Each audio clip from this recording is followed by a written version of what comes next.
প্রেম করবো সবসময় চিটং এর মানে আউট অফ চিটং ছেলের সাথে আই গাইল দিয়েও মিতে কিছু বুঝতো না কিন্তু সব গড়িয়ে রেলে গড়িয়ে চাইতে হইব আর কিছু না চিটাগাঙ্গের মেয়েরা অনেক আগুন হয় আমি শুনেছি। ফায়ার হয়ে বললাম ওরু তুই আল্লাহকে কিলে এসো ফেম করি বললে এইটা এখন সেটা এখন গালাগালি করা যাবে না। কটা কেক কাটলেন আপনি বার্থডেতে? এবার 8টা। তোমার বার্থডে গেল? এটা তো আসলে এটা একটু জিজ্ঞাসা না করলে ভালো হয়। অলওয়েজ 25? অলওয়েজ 25 মানে মেয়েরা এটাই বলতে বয়স তো এটা একটা নাম্বার জাস্ট পাওয়ার ভয়েস প্ল্যাটফর্মটার মাধ্যমেই আমাকে চেনে।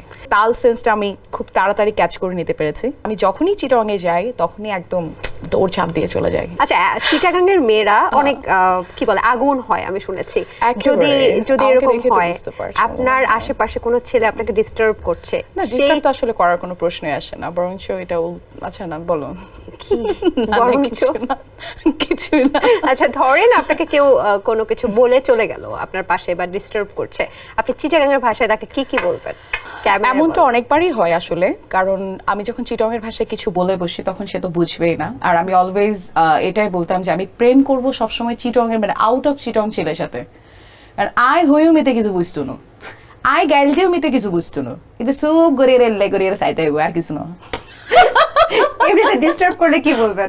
রাগে রেগে মেগে ফায়ার হয়ে কি বলবেন? ফায়ার হয়ে বললাম ওরু তুই আল্লাহকে কিলে এসো ফেম করি বললে এই। আর যদি রেগে মেগে ফায়ার হন, কোনো কটু কথা বলে ফেলে আপনাকে, এইটা এখন সেটা এখন গালাগালি করা যাবে না, মানে এটা খুব বেশি হয়ে যাবে। আচ্ছা, আমি যতটুকু দেখলাম যে আপনার সোশ্যাল মিডিয়া জুড়ে আপনার বার্থডের অনেকগুলো ভিডিও, সো কটা কেক কাটলেন আপনি বার্থডেতে? এবার 8টা। 8টা কততম বার্থডে গেল?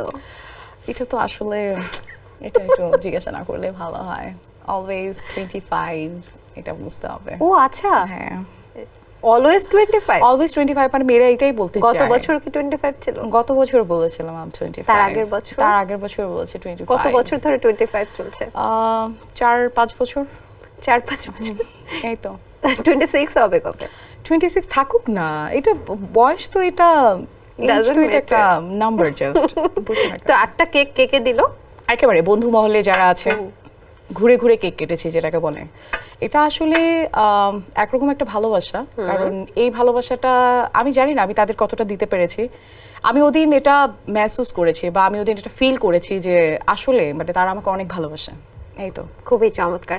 আমি যতটুকু জানি যে ড্রামার হিসেবে আপনি আপনার যাত্রা শুরু করেছিলেন ক্লাস 6-এ থাকতে, সেই গল্পটা যদি একটু শুনতে পারি। এটি হচ্ছে আমার ভাই হচ্ছে ড্রামার, আমার ভাই একজন মিউজিশিয়ান। তো আমার ভাই তার স্টুডেন্টদের ক্লাস করাতো। তো স্টুডেন্টরা যখন চলে যেত আমি আমার ভাইকে দেখাতাম যে ভাইয়া তুমি ওকে এভাবে দেখাচ্ছিলে না, 1 2 3 4 5 6 7 8 1 2 3 4 বলে হ্যাঁ। তো ওই আমি এটা আসলে বলতে চাই না, মানে ওরা আসলে এতটা বলদ টাইপের ছিল, ওদের একটা তাল সেন্স ঢুকতে ওদের প্রায় 1 সপ্তাহ টু 10 দিন লেগে যেত। হ্যাঁ, তো যেটা হয়েছে আমি একদিনে ওটা আমি নিয়ে নিতে পারতাম। হ্যাঁ, কারণ আমি ছোটবেলায় গান শিখেছি, আমি তবলার সাথেই তো আমরা প্র্যাকটিস করতাম, সারগামটা প্র্যাকটিস করতাম। তো সেটি থেকে আমার মূলত তাল সেন্সটা আমি খুব তাড়াতাড়ি ক্যাচ করে নিতে পেরেছি।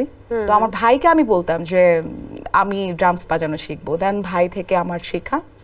এরপর ব্লুবার্ডস টিমের জেকব ডাইস যিনি আছেন তিনি একদিন আমাকে দেখেছিলেন এবং তিনি আমাকে ইনভাইট করেছিলেন, বললেন যে তুমি আসো আমাদের ব্লুবার্ডসে তুমি ড্রামার হিসেবে। আমি চিন্তা করলাম কি ব্যাপার, মানে আমি ড্রামস বাজাতে পারি বা আমার এই সম্পর্কে কোনো সেন্স আছে, উনি কিভাবে জানলো। দেন ওখানে গিয়ে আমি ঠিক 2 মাস প্র্যাকটিস করেছি ওনাদের সাথে। দেন ডিসেম্বরে, মানে আমি অক্টোবরে জয়েন করি, দেন ডিসেম্বরে আমি ফার্স্ট একটা শো করি। এই তো। বাহ।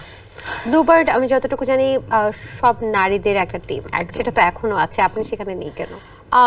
আমি সেখানে না থাকার কারণ হচ্ছে কজ অফ পাওয়ার ভয়েস। যখন 2012-এ পাওয়ার ভয়েস হয় আমি ঢাকায় চলে আসি এবং ঢাকায় আসার পর থেকে আমার তাদের সাথে আমার একটু গ্যাপিং পড়ে গেছে অনেক টাইম। বাট আমি যখনই চিটংয়ে যাই তখনই একদম দৌড় ঝাঁপ দিয়ে চলে যাই। আপনার লাইফের টার্নিং পয়েন্ট কি পাওয়ার ভয়েস?